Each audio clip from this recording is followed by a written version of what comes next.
Hello, friends. Happy September 1st. I am actually recording this on Monday, August 31st, and it is about 8 o'clock at night. And this is my second attempt at filming this because I forgot a book. And I was also just getting like super tongue-tied. Today we're going to talk about what my September TBR is going to be. As you might know, I am co-hosting ShakeTube, which I will put all of the information on the other hosts and all of the things, what we're reading down below. But the three plays that I am going to be discussing on my channel this month, and consequently need to reread/read for the first time, are Romeo and Juliet. And I have read this multiple times and performed in the play. And I was not Juliet. I'm too old for that. and also Pericles, which is the one that I have not read yet, so I'm excited about that.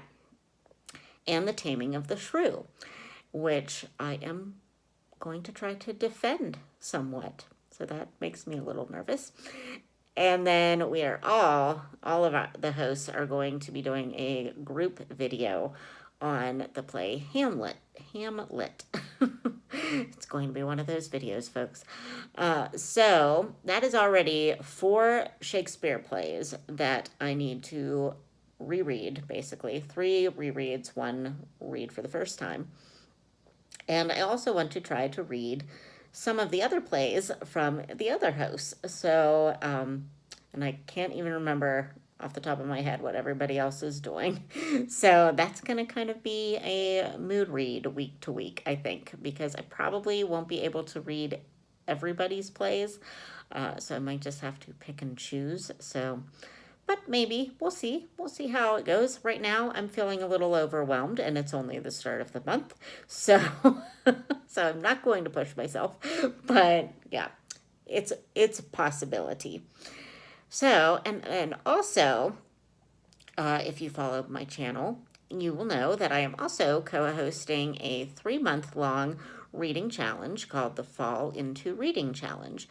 So I am going to attempt the larger bingo board, which I will put up here somewhere. And that one, hopefully, will be fairly easy because I mean, you can double up on prompts and everything, which I will probably do. But I think my plan is to try to fill the bingo card every month. I don't know if that's even remotely possible, especially in October when I will be reading all the Victorian literature. So I don't know if that's going to be possible, but we're at least going to try that for this month. So we'll see. But anyway, when I go through my books, I will tell you what prompt I am using them for. And then you will see that there is some room for mood reading, hopefully. So let us continue. So the first book will be spanning a 2-month period of time because it is ginormous. And that is Crime and Punishment by Dostoevsky. And this will be part of a read-along with my friend Danny from Spinelli Speaks and some other lovely booktubers. And we have a Voxer group for this with some booktubers and some non-booktubers. So it's already been really fun. We've started connecting for the last week, and we have been kind of raucous bunch. We're going to have to try to rein it in so that Danny doesn't get mad at us all. But I have really wanted to read some more Russian classics. I've only ever read War and Peace, and that was surprisingly enjoyable. So if the other Russian classics are anything like that, I think that we will get along well. So, and it also gave me the opportunity to buy this lovely Penguin Clothbound Classics edition of Crime and Punishment. However, look at that little shiny bit. that's on there. I'm going to have to try to clean that off, because this is even the replacement of a book that came that had a bunch of the paint scratched off of it and had a shiny bit on it. So I don't know what Amazon is doing. What is getting on there? But I didn't want to send it back a second time. So we're just going to try to get that off of there without ruining the paint. We'll see. And then also, because I am participating in ShakeTube, I found this graphic novel or comic. I don't really know the difference, to be honest with you, of Romeo and Juliet. So I'm definitely going to be perusing this week. I have already flipped through it, and the art style is pretty awesome. I will say that usually in this style of book, I do not like the way people are drawn. But the overall art style and the different colors that are used to denote different moods, I have already noticed that that's pretty awesome in this version. So I'm excited to see how they put it all together. And it has original text in it. So I'm sure they had to take some stuff out, but hopefully not a whole lot. And this, come to think of it, a Shakespeare play or any play really lends itself well to a graphic novel, comic kind of thing, because it's basically all dialogue. So, and the stage direction can be put in those little square boxes that they use. So really, it's not a bad setup. So I'm really hoping that I enjoy this. Obviously, I will be using this for the graphic novel prompt. Oh, and I already forgot to tell you, Crime and Punishment will obviously be used for the classics prompt. So clearly I'm already rocking this TBR. Oh, anyway. So then the next book that I have on my TBR is Midnight Bayou by Nora Roberts. And this one I will be using for the prompt of romance. And I will be buddy reading this with my friend Angie from Literary Labors, and we will be discussing it at the end of the month in a live show, hopefully on my channel, if I can figure out how to work StreamYard. Angie figured it out last month, so hopefully I can do it too, and she can maybe help me through it. But we have started our own kind of book club kind of thing, where it's called Bitter Single Ladies Read Romance. And obviously the bitter single ladies are me and Angie. And so she is way more into romance than I was previously, although now I kind of like romance. So Angie picked Midnight Bayou, so I don't know anything about it, honestly, but I have obviously heard many, many things about Nora Roberts, so I'm excited to get to try her out, because I don't think I have ever read a Nora Roberts in my life, so this will be an experience, I'm sure, so I'm excited about it. The next book, completely different, is Kindred by Octavia Butler. And this I will be using for the prompt of an author of color. And tell me, I know it involves some element of time travel.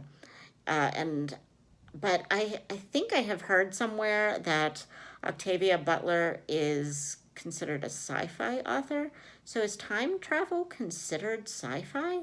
Or am I totally confusing this with somebody else?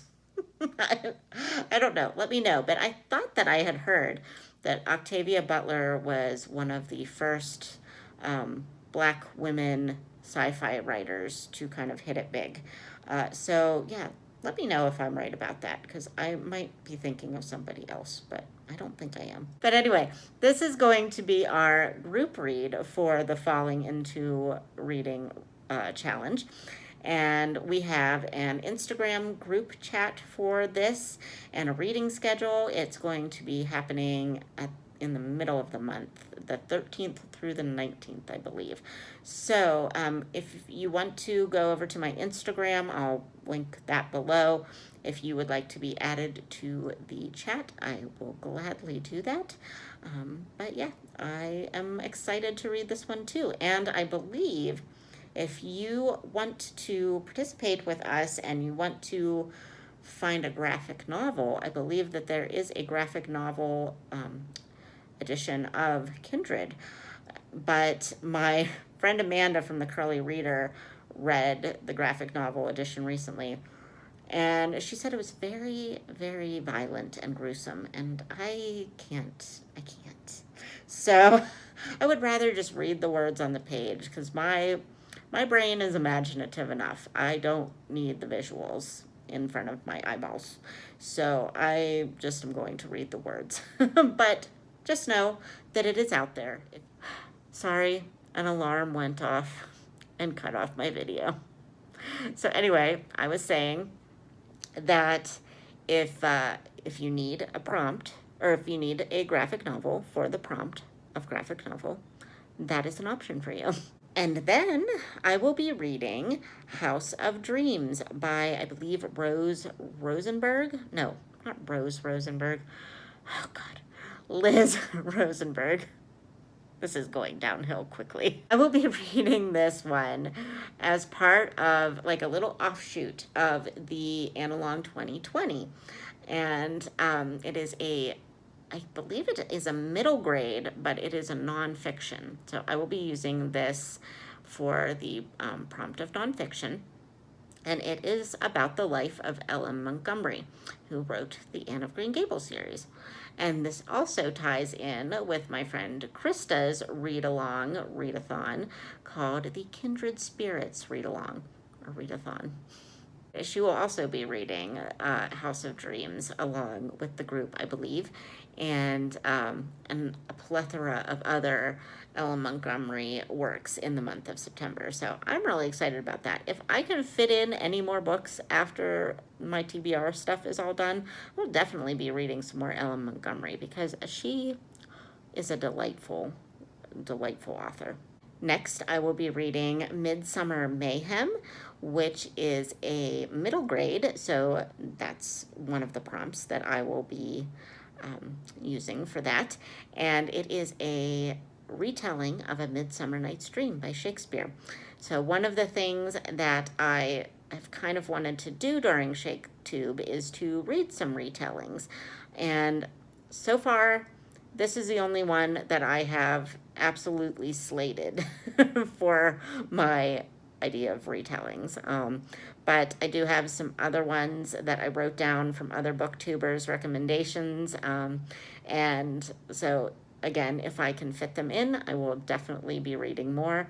But I have had my eyeballs on this one for a long time, and I have it saved in my Scribd account right now. And they haven't taken it away from me, so I'm excited to read it. Oh, and it also has leaves on the cover, so I might be using it for that prompt as well. They're not fall leaves, but hey, it still works. They're still leaves. The next one I will be reading is The Lost and Found Bookshop, and is this by, I forget who this is by. I wanted to say Kristen Wiggs, but I think that's a comedian. Susan Wiggs? But this will be for a new book club that my friends Sarah from Steeped in Books, Chloe from Always Booked, and Bree from Falling for Romance have started recently. And this is their first book club pick. And I don't know anything about this other than I believe it was published this year in 2020. So I can use it for the prompt of published in 2020. And I could also use the next book for published in 2020, because you guys, I have fallen into the trap of NetGalley. I finally signed up for it, and I got my first approval, and it is In a Holidays by Christina Lauren. So I will be reading this one probably pretty early in September so that I can review it, and so it will be ready before it actually is published in early October of this year. This was one that I actually just found out about on the 31st of August, so it wasn't initially on my TBR, so that's why I don't really have a prompt for it at the moment. And it's obviously a winter book, not a autumn book, but that's okay. I'm excited to read this. I've heard a lot about this author duo, and yeah, I think it will be really fun. And the cover is super festive, so I'm excited about it. And the last book that I have on my, you know, nailed down TBR is The Strong Man and the Mermaid by Kathleen Shoup. And I will be reading this with my friend Amanda from her Pacific Northwest Washington life. This is the second in a duology of books that Shoup has written that are set in Donora, PA. Amanda and I, buddy, read After the Fog a couple of months ago, and I actually took a little road trip to Donora because it is only about 2 hours from where I live, and I have some family in that area, not in Donora itself, but pretty close to there. So it was a good excuse to go visit family and to kind of have a little scenic tour of Donora, which, let me just tell you, it is not a tourist place. It was very rundown and honestly a little scary. But hey, it was interesting to go there and see the places that were mentioned in the book and kind of visualize it in maybe a nicer setting, because it was originally set in the 40s. The Strong Man and the Mermaid is not like a sequel to After the Fog. It is set in 1919, around I believe like a traveling circus type of a thing. So, but apparently this traveling circus either visits Donora or was, kind of stationed in Donora. I'm not really sure.